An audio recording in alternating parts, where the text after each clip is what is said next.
There was some shot. As schools across America near the end of the academic year, Shots fired. More shots fired, additional shots fired. it has happened again.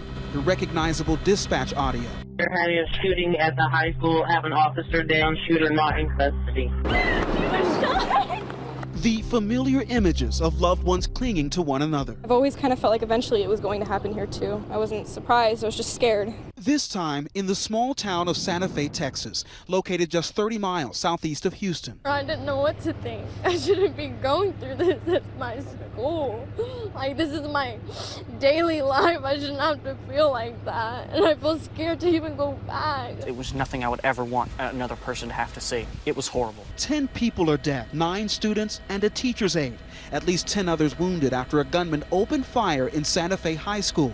The reason I see that this keeps happening, and we can expect it to keep happening, is because our schools are not protected in the way that it should be. This is the 22nd school shooting this year where someone was killed or injured. The suspect, 17-year-old Demetrius Pagorchis, in jail tonight, charged with capital murder. Another person of interest has also been detained.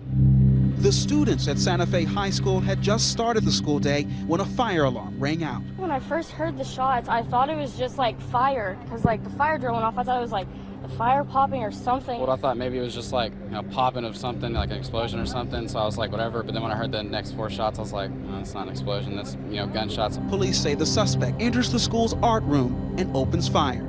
He's actually shooting. He's in the art room. We got shots fired right now, guys. Freshman Peter Matuza describes the callous actions of the shooter as he hid underneath a table. I looked up between the legs of a chair and he locked eyes with me. You made eye contact. I did make eye contact with him, and he had a face of rage. He was mad. Why, I don't know. He first opened fire with a shotgun in which he shot one of my other friends in the head, and her body fell down not too far away from where I was under the table. That is when he turned like this and opened fire with the revolver. So he had 2 guns? He had 2 guns, yes, sir. A sawed-off shotgun and then a revolver. And students were running around screaming. One kid flipped a table up just for cover. Everybody just started running outside, and next thing you know, everybody looks, and you hear boom, boom, boom, and I just ran as fast as I could to the nearest forest so I could hide. And I called my mom. A call many of those would make in those immediate moments of terror. As soon as I heard the shots, I called my mom. I told her, Mom, there are gunshots. I heard 4 shots. And it was it was real. It was real this time. It wasn't real last time. Paige's mom describing how she kept her daughter on the line, trying to keep her calm. She said, Mom, there's shots. I immediately turned around. I said, I'm coming. I stayed on the phone with her the whole time and just kept talking to her, kept telling her to stay calm, stay quiet, until the police finally let her out. Police and paramedics responding to the scene within minutes. Officer down. With the suspect still on the loose. He has coverage on the outside. We believe he's barricaded inside. Everybody needs to clear out this way. Teachers ushering students away from the scene. Clear out this way. As students line up outside, police began their search, having them empty their backpacks on the ground. By 9 a.m., the suspect had surrendered, but the danger was not over. There have been explosive devices found in the high school. There are 2 weapons. One was a shotgun, and the other is a .38 revolver. Neither of these weapons were owned or legally possessed by the shooter. It's my information that both of these weapons were obtained by the shooter from his father. You limited the amount of casualties just based on the type of weapons this young man used, but you still had 10 deaths. It's shocking that we can't create an environment in our schools that are safe. Authorities say that even more explosives were discovered at the suspect's home. One was a CO2 device, another was a Molotov cocktail, and there are various other types of explosive devices that have been identified both in a home as well as in a vehicle. The suspect was a junior at Santa Fe High School who had even been on the honor roll, and authorities say no prior criminal record. His slate is pretty clean, and so there simply were not the same type of warning signs. But just last month, he posted this photo of a T-shirt with the slogan, "Born to Kill." I'm sure there were a ton of warning signs that were missed. Kids this age, they talk online, they talk to other schoolmates. My guess is that information that he was going to commit an act like this is out there. Today, the governor saying authorities confiscated the suspect's cell phone and computer containing journals. He's going to talk about doing this, and he's going to talk about planning it, and he's probably also going to talk why he's so mad and why he feels justified in his own mind.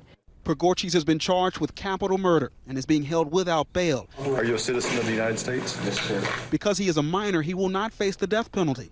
Texas Governor Greg Abbott, who during his 3 years in office has addressed the nation after 3 mass shootings, today promising that this time will be the last. It's time in Texas that we take action to step up and make sure this tragedy is never repeated ever again in the history of the state of Texas.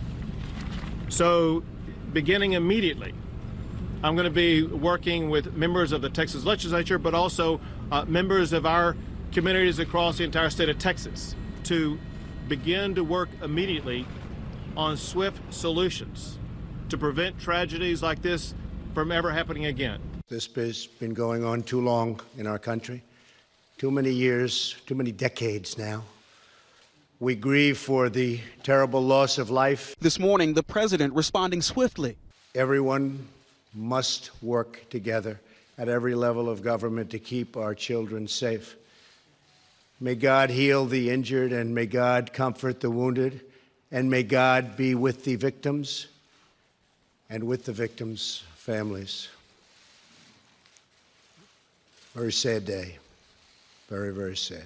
5 months into 2018, nearly twice as many people have been killed in school this year than have been killed serving in the military. Just last month, some of the students at Santa Fe High School participating in the National School Walkout to end gun violence, marking 17 minutes of silence for those killed in the school shooting in Parkland, Florida. The 2 schools, more than 1,000 miles apart, now share a tragic bond. This morning, one Parkland student tweeting, "I should be celebrating my last day of high school, but instead, my heart is broken to hear the tragedy at Santa Fe.